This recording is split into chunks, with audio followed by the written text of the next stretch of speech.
I had a woman who converted to Islam in California. She drove via Maulana 5 hours to me and she said, Sheikh, I have become Muslim and my father is the head of a religious cult. He is the spiritual father of this religious cult. And I am the heiress of the cult. I said, Subhanallah, Ajib. But I want to be Muslim because the cult is kufr. I was like, yo, this lady is something else, man. She didn't have on hijab. You know what I'm saying? She came in incognito. And she said, but there's a problem, Sheikh. If I announce my Islam, I may be physically harmed. Real talk. And I got to teach Sunday school. Because if I don't teach Sunday school, they're going to come after me and my daddy. She said, but alhamdulillah, I only teach Tawheed. Even in the Sunday school, I teach Tawheed. Thou shalt have no other gods before me. I'm doing like a hashi on that joint. I said, Subhanallah. She said, I'm not going Matthew, Mark, Luke, John, Acts, letters to Romans, 1st and 2nd Corinthians. No. I'm sticking with Genesis, Exodus, Leviticus, Numbers, Deuteronomy. I might touch on Malachi, but that's pushing the envelope. And those of us who came out of Sunday school, you remember VBS, Vacation Bible School. We memorized all that. So she said, Sheikh, what do I do?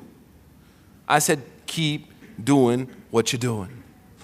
She said, but how? Like, I'm Muslimah, and if I want to do Islam, but if I do it, I'll die. I was like, exactly, you're going to die. And we need you alive. She's like, but how do I pray?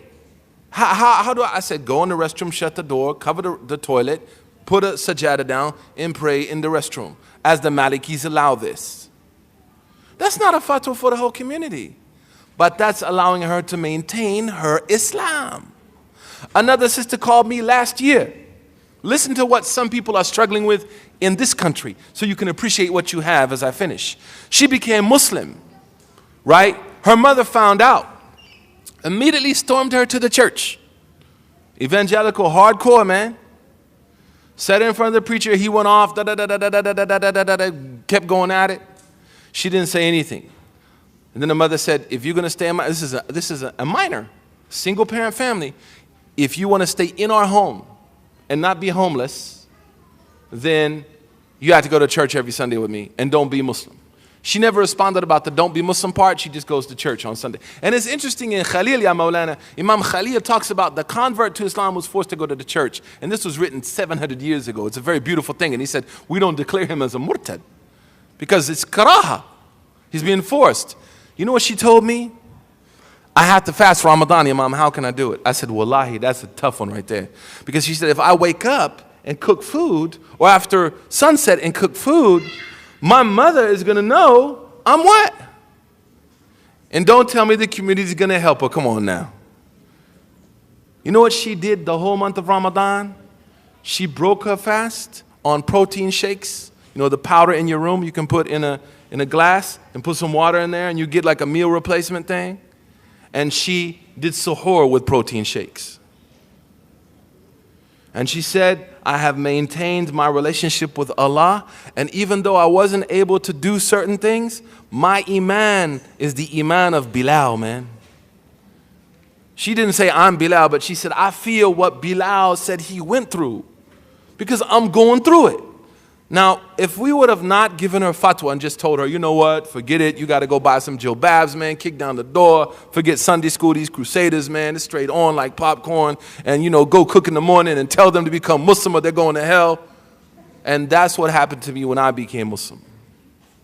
And it took me 8 years to fix the damage I did with my mother. 8 years to fix that damage. But here's where you can't, and these type of fatwa also shouldn't be published to the people. This is fatwa khas.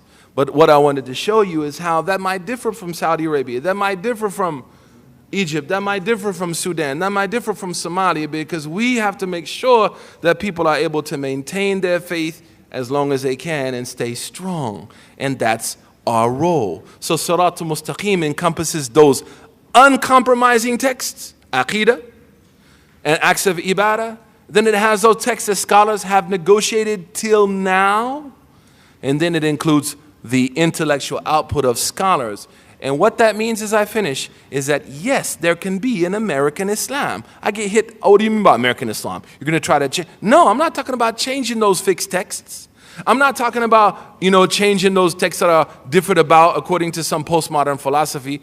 But when it comes to doing what's best for people here to keep their faith and spread this faith, I got to make that call when I'm allowed to.